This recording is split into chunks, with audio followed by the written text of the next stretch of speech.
Poucos sabem, mas há um versículo na Bíblia que afirma que Jesus desceu ao inferno.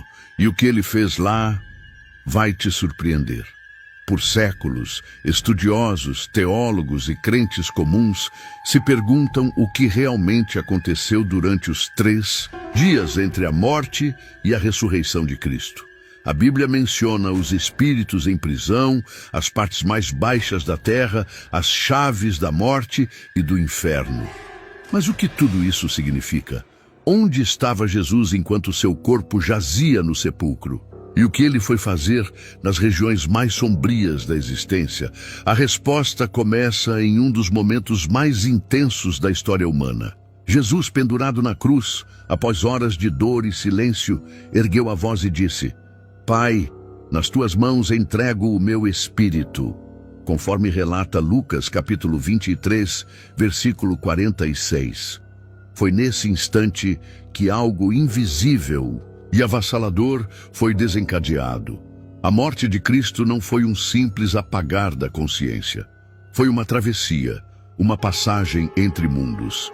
Mateus capítulo 27, versículos 50 a 53, nos dá sinais claros de que o universo reagiu. O véu do templo se rasgou de alto a baixo, a terra tremeu, as rochas se partiram, sepulturas se abriram e muitos corpos de santos que dormiam ressuscitaram. A morte de um homem jamais havia provocado uma reação tão violenta e sobrenatural. Mas por trás desses sinais visíveis, algo ainda mais profundo estava acontecendo. O Filho de Deus havia descido ao coração da terra. A teologia bíblica aponta que, antes da cruz, todos os mortos desciam ao Sheol, uma região espiritual, separada entre o consolo dos justos e o tormento dos ímpios. Essa compreensão é reforçada por Lucas, capítulo 16, na parábola do rico e Lázaro. Ali, Jesus descreve o seio de Abraão, lugar de descanso para os fiéis e o lugar de tormento para os condenados, separados por um grande abismo. É neste cenário misterioso que se desenrola a próxima etapa da missão do Redentor. Mas ainda não é hora de entrar nesse mundo. Antes, é preciso entender que a morte de Jesus foi voluntária. Em João, capítulo 10, versículo 18, ele afirma: Ninguém tira a minha vida, eu a dou por minha espontânea vontade. Tenho autoridade para entregá-la e para retomá-la. Isso significa que mesmo morto fisicamente, Jesus não estava passivo. Ele seguia em plena autoridade espiritual. A entrega do Espírito não foi derrota. Foi o início de uma movimentação espiritual sem precedentes. O véu rasgado no templo, mencionado em Mateus capítulo 27, versículo 51, é o primeiro sinal visível de que o acesso à presença de Deus seria restaurado. Mas essa restauração começaria em lugares invisíveis. Não foi uma restauração do alto para baixo, mas das profundezas para o alto. A jornada do Cristo morto não se inicia nas nuvens, mas no centro das sombras. E isso não foi improviso, foi profetizado.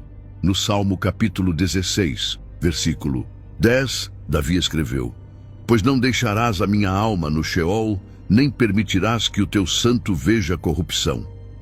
Este texto, citado por Pedro em Atos capítulo 2, versículos 27 a 31, é aplicado diretamente a Jesus. Ele não foi poupado de descer ao mundo dos mortos, mas foi preservado da permanência ali. O que indica que o Messias de fato atravessaria os portões do Sheol, mas retornaria em glória. Enquanto os discípulos choravam, o corpo de Jesus era envolvido em linho e colocado no túmulo. Mas a alma do Salvador seguia viva, consciente e em missão. Sua descida ao mundo espiritual não foi uma curiosidade doutrinária, foi uma parte essencial do plano eterno da redenção. Era necessário que o justo não apenas morresse pelos injustos, mas que adentrasse os limites da morte, a confrontasse de frente e a despojasse de seu poder. O que o mundo via era silêncio, luto e escuridão. Mas nos bastidores do plano eterno, as estruturas espirituais estavam sendo abaladas. A morte havia sido ferida, o inferno incomodado e o mundo invisível tomado por uma presença que jamais esperavam encontrar ali. Mas o que exatamente Jesus encontrou ao cruzar os limites da vida?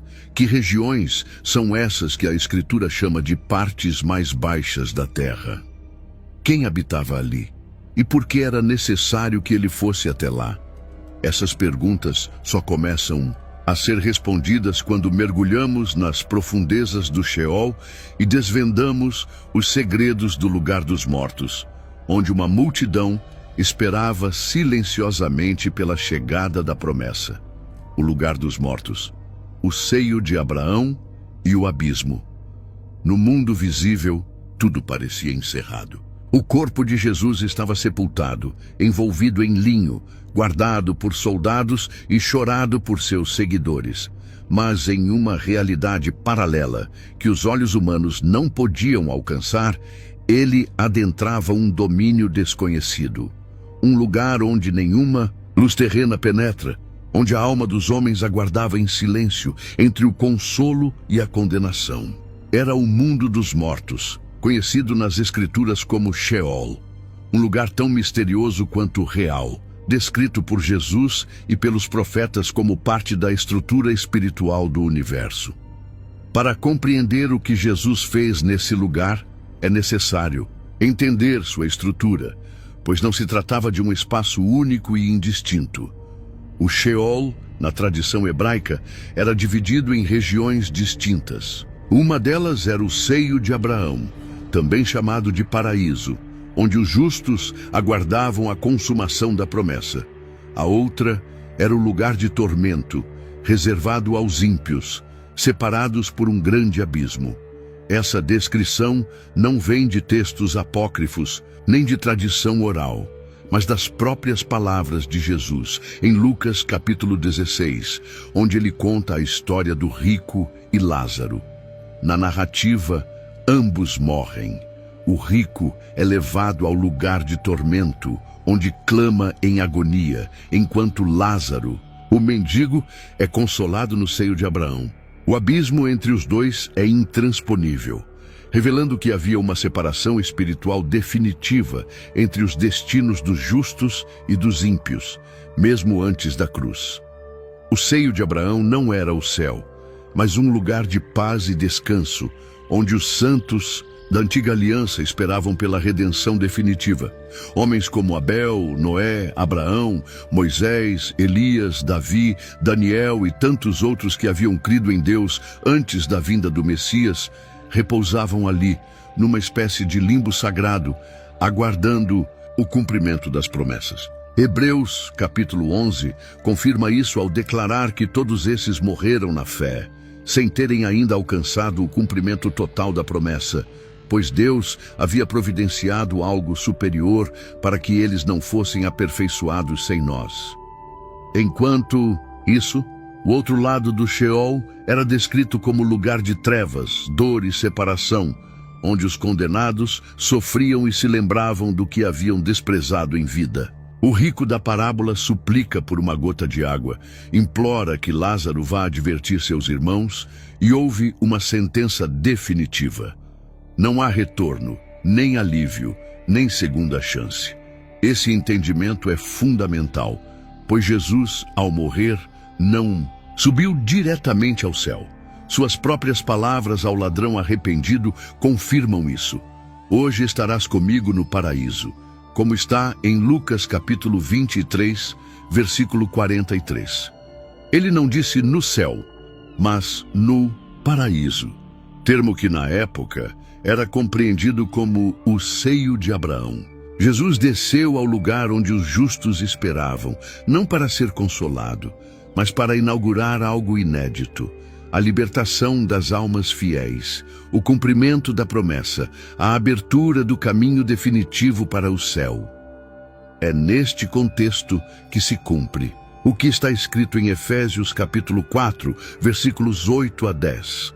Subindo ao alto, levou cativo o cativeiro e deu dons aos homens. Ora, isso de que subiu, que é senão que também antes tinha descido às partes mais baixas da terra.